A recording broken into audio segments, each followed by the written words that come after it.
Welcome to Leading for Life Stories Season 4. I'm Bob Judson. I'm the host for this podcast, and thank you very, very much indeed for joining me. Whether you're a new joiner or a seasoned listener, then I really hope you enjoy the mix of content that we provide. The personal stories, the thematic episodes, and of course, the fantastic guest interviews. If you've been with me since the beginning, then I'm enormously grateful for your loyalty and thank you so much. If you're relatively new to the show, then I really hope you like it, and I hope you find all of it interesting and some of it hopefully useful to you. Please subscribe on whichever channel it is you're using, whether it's YouTube, whether it's a podcast platform. That really helps us boost the show and get it over the hills on the algorithms. So if you can do that for me, I would be enormously grateful. But without further ado, let's go. Welcome back, everybody. I thought this week I would do another thematic episode, largely based on conversations recently that I've had with a number of people on a range of topics, but they all come together around one theme. And the theme that I want to talk about is what goes around comes around. It's a phrase that's often used, but kind of what does it mean? And it made me think a little bit about it as I was contemplating doing this episode, because if you look it up, and I looked up to get some imagery and so on for what I was going to do, you get things like boomerangs, which is obviously true. Boomerangs come back to you and they come around. But there's a lot more to it than that, and there's a whole range of things that I think are kind of relevant in this space that are useful leadership things to think about, but just also team membership and just societal things to think about as well, because a lot of this is swept up in behavior, good behavior and bad behavior, acts of kindness, acts of generosity, acts of meanness. This is the kind of stuff that can definitely come home to haunt you downstream in all sorts of ways if it goes wrong, or indeed can really benefit you if it goes right. Because people have long memories, institutions have long memories, and there are some other facets of this that I'll get to in a little while, but just dwelling on that good behavior, bad behavior, mean-spirited, kind-spirited, whatever kind of stuff initially, just think about it yourself. If you're, I don't know, in receipt of some kind of really generous act from someone, it sticks in your memory, doesn't it? It's like when I've done episodes in the past where I've talked about saying thank you. It really is quite memorable. It's quite important to people to be praised and recognized and feel that they're getting credit where credit's due, etc. But this is, in the same breath, this is much broader than that. This is all sorts of behavior where your attitude and the way you portray yourself to other people will stick with them, and they will judge you on it. Whether you like it or not, they're going to judge you on it. You can shape that, you can influence that, just as with all things that are there around personal brand and so on as well. And you want to be actively trying to do that. You want to be putting that into a space where people remember you for the things you want them to remember you for, and for the right things, and the things that are going to advantage you, help you, support you, and make people think well of you, kindly of you, whatever you want to use as a term. Because I think it's really important that you try and shape that in a good way. If you are consistently the kind of person that puts people down, or speaks in a derogatory way to people, or does stuff that is just unnecessarily unkind, of course it reflects on you. And it's not just the individual that you direct that to, or individuals if it's more than one. It's also other people observe it. And as a leader, I think that's particularly important. Your behavior definitely sticks. I've talked before about when I was Station Commander Coningsby and being in a position where I could walk down the corridor, having been in my office dealing with something difficult, and projecting my mood, if that was frustration, anger, upset, whatever, onto other people. You needed to really avoid doing that, because you could definitely put people into a different frame of mind, and they'd feel differently, not only in themselves, but also about you potentially. And I've had podcasts in the past where I remember talking to James Morse, former Royal Naval officer, who, when he was commanding ships, he talked about this, that if he got up in a bad mood, and that was obvious to the crew, then actually it went through the ship very, very quickly. And within 30 minutes or so, the whole ship's company's in a bit of a bad mood. because you as the leader in the organization are pushing that downwards. So you need to think about how that action sort of comes across, but also how it's going to blow back on you. And that's what I mean by what goes around comes around. If you are a serial offender in this space and you're doing this sort of stuff regularly, or even if you do one-off things that are bad enough that people are going to really remember them, then actually that will come around. Because if you've refused to help somebody when obviously there was an opportunity to help somebody and you could have done something more and you didn't do it, then actually when you're the one that's in need of the help or support downstream, it could quite easily be that people go, do you know what? I could do that, but I'm not going to because. And they will remember some of the things that you have done in your past that perhaps is just not where you need to be. You need to be thinking about, how am I putting myself over here in a way that is going to allow the situation to be good downstream, where when I need some help and support, I'm actually going to be in a better position to get that. And I'm not suggesting you're doing this from an entirely selfish point of view, that you're looking at it purely through that's the only reason you're actually doing something for someone else. But I think this whole behavioral thing does have a really significant impact on you in the longer term. And it's about what you say, it's about what you do, it's about the way you behave in the round and the view that people form of you in the round. I often, I'm always quite amused when I watch some programs on TV, which are kind of competitive shows and celebrity shows and things like that, where some of the time people's behavior, you think you're not looking at the long-term implications of this. You're acting in a way particularly on some of these competition shows and so on, where people will remember you for the kind of way you acted and the kind of person you came over as on that particular thing, even if that's not, in inverted commas, the real you. Because if you give that impression, people will hoist that impression on board.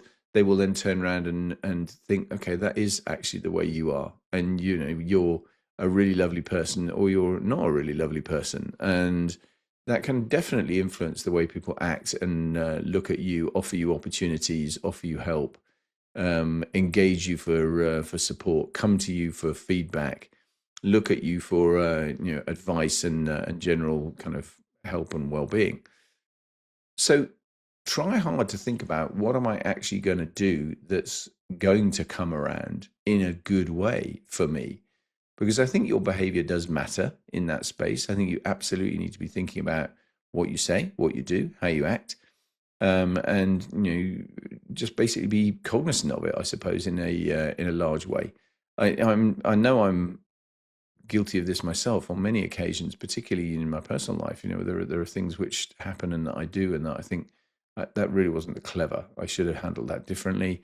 And you end up having to kind of build bridges where perhaps you didn't need to build bridges. The bridge was already there. You just needed to turn around and reinforce it, not to turn around and knock it down in terms of the act you've just committed. So thinking about some of that and thinking about how can I actually do better and project myself better is where I'm really coming from in this episode. I think that there's a couple of other aspects of this that are really important from a leadership point of view and a developmental point of view as you're moving up into leadership positions, and particularly for the youngsters who potentially listen to this, who are at the earlier stages of their career than or indeed just about to enter the world of work. Your acts and your behavior in the modern world, particularly the world of social media, really, really matter. You need to think about what you are putting down into the ether that can never be retrieved. It can never be erased completely. And as a result, it's there always. You can't pull it back and take it away. Once you put something out there, it's out there. And that might be perfectly okay. And I'm not advocating at all, don't use it. I think it's a really good medium for doing all sorts of things, and I use it plenty myself. But I'm very, very conscious these days of thinking about the sort of things you want to put out there. You may have very strong personal opinions about particular issues, whatever they happen to be, and that's not something I'm going to dive into in a deeper way here. And you may think that, okay, fine, I'm going to voice my opinion because it's important to project my opinion out there and get my voice heard and so on. And that's okay. But just be conscious of the fact that what goes around comes around. You see this classically, possibly at the moment, with what's being discussed in America, where social media posts, for example, are becoming a feature of immigration assessments.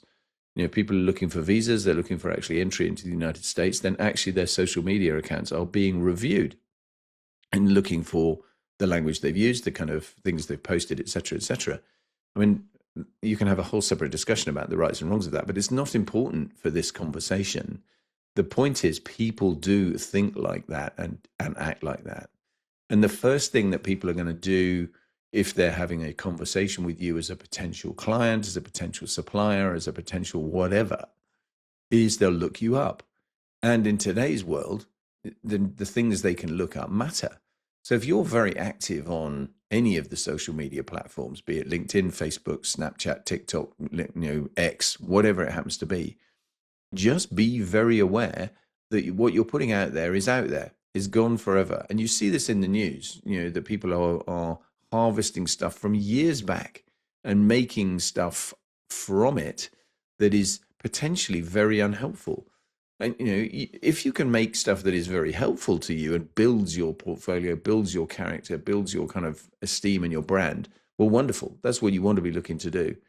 But just be very conscious of, in the social media environment, in particular in that public space, entering a kind of conversation and putting your views into a conversation which can be misconstrued, can be cut and pasted in a way that's unhelpful to you, can be edited and and slimmed down into say things that you didn't actually mean, that then are very, very difficult for you to walk back from in a way that they actually subsequently play out. So that's one aspect of that. The other aspect is actually just more in the kind of individual space, where I've always had a view on this, that if you're angry about something, someone sends you something, something's happened, you've had a phone call from someone that you want to respond to, and you're feeling, right, I'm really wound up about this and I definitely want to get it off my chest. Well, again, that's fine, but just sit there and think about it a little bit before you actually just write in haste and send off something that ultimately you might regret later. I'm a very big believer in sleeping on things like difficult emails to people. If you want to have a really big rant, if you're about to throw a resignation letter in front of somebody, or you're about to turn around and effectively make an argument that is very, very difficult to walk back from, that might actually be seriously accusatory or upsetting to someone you're targeting it at, then you need to be really sure that you want to send that message. And you want to make absolutely sure that you've thought about how it's going to land, what the potential implications are, and what is going to come around on the flip side of this. What are the longer term implications for you of the behavior you're about to put in play? And I'm not saying don't do it.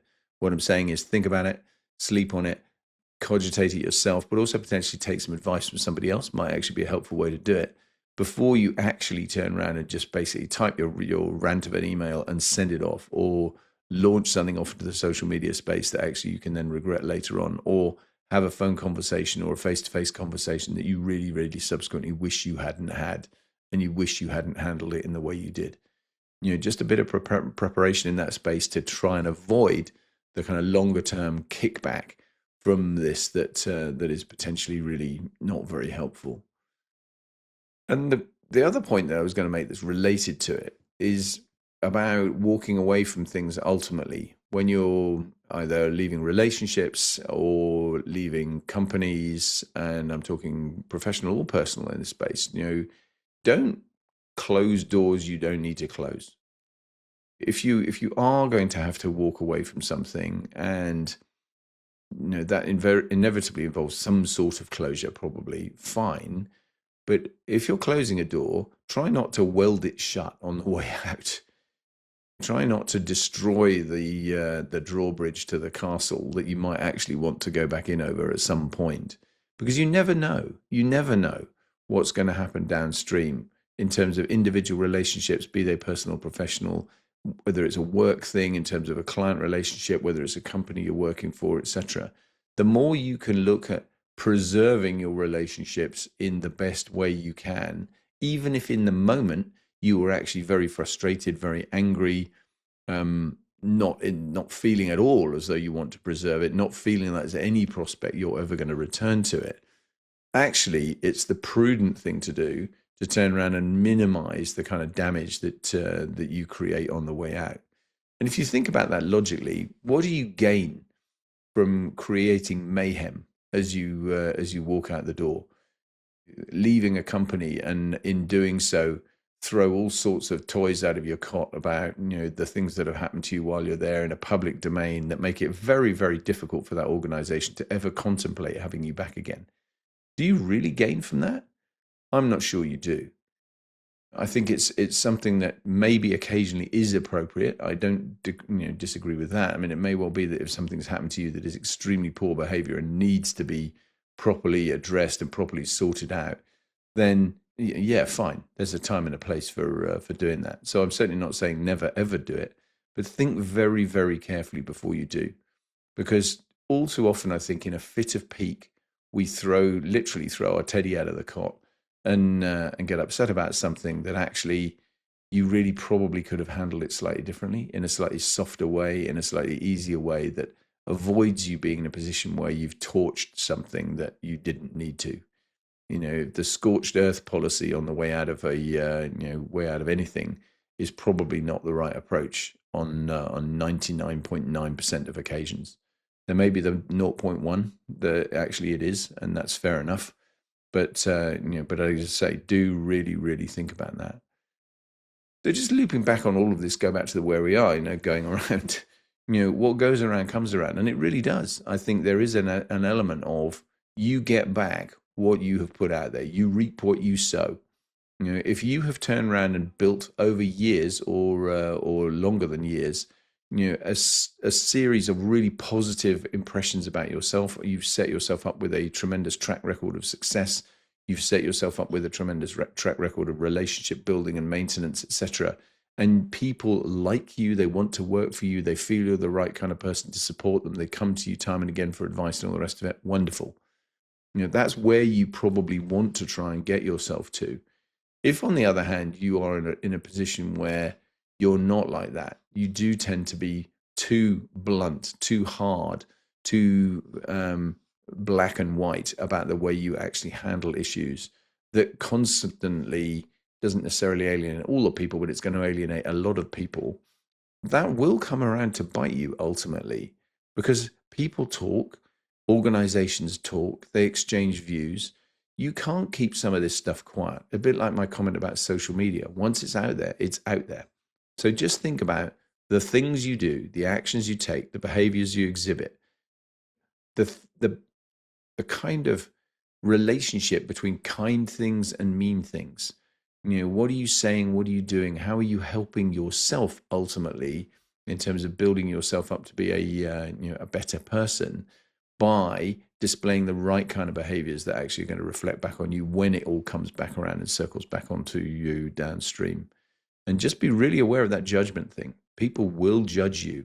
You can take the view all you like these days that I'm entitled to my view, I'm entitled to behave this way, I'm entitled to say what I want, it's important that I get my view out there, freedom of speech, blah, blah, blah. Yeah, I get all that. I'm a passionate advocate of freedom of speech. I spent 34 years in the military, effectively defending democracy, defending the right to have freedom of expression, freedom of speech, etc. But that does not mean that people are not going to judge you on what you do. Okay, you have to be conscious of that. In setting yourself up for success, you absolutely have to be conscious of the way you behave, the way you portray yourself is going to matter in terms of the view that people form of you. And you want to shape that in the best way you can to achieve the ends you want to achieve. So just be really, really, really mindful of that as you go into that kind of space.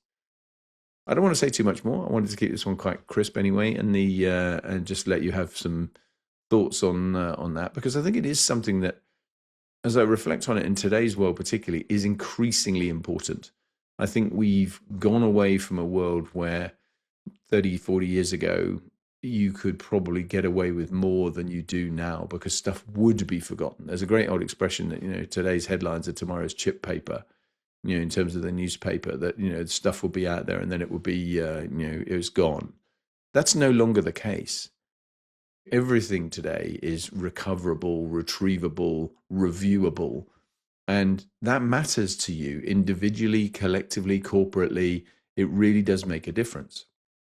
So just think about how you are actually portraying your brand image, building your brand image, the stuff that you could avoid doing that's going to damage that. Think about having some sort of remediation policies and thoughts about, well, what am I going to do when stuff goes wrong? How are you actually going to mitigate some of these issues? I famously, just to kind of, I guess, conclude with the episode more or less, when I was at Coningsby, I had an incident that I won't go into the detail of, but it was something that happened that could have had, if it had gone wrong, a massive impact on the reputation and relationship the station had with the kind of wider community and for the Air Force as a whole. It was really a potentially very, very serious thing. It was avoided because I had a very strong personal relationship with a particular individual external to the base who was able to help me manage this, and actually very proactively came to me and said, what do you think we should do about this? How do you think we should handle it? And that was entirely because I had spent time and effort building those relationships and mitigating that potential risk factor that was coming along. Because that really would have been a big, big case of what goes around comes around. And it could have been a stupid act by an individual, which would have actually had a profound implication for the way things that went on the base. And that's why I wanted to do this episode. I hope it's useful. Like all these episodes, I hope you get something at least from it. I hope you find it interesting. If you do, then please share it. Please like it. Please repost it when I share some stuff out about it on social media. And if you're finding it valuable, the kind of stuff that I'm providing, then do think about that financial support for the podcast piece that I always talk about, and find the support the show links in the material. Whether you're watching on YouTube, whether it's in your podcast platform, it's in the show notes. Please do think about that, because for a very, very modest sum of money, you make a really big difference to the sustainability of what I'm doing here. I love doing it, really enjoy it, but I do have to start thinking about prioritization some of the time, where actually it's taking quite a bit of time that there's obviously not remunerated from that point of view. So if you can be kind enough to give me some value back, I would very, very much appreciate it. Otherwise, have a great week. I will be back very soon with another episode, and see you then. Thanks very much. Bye now.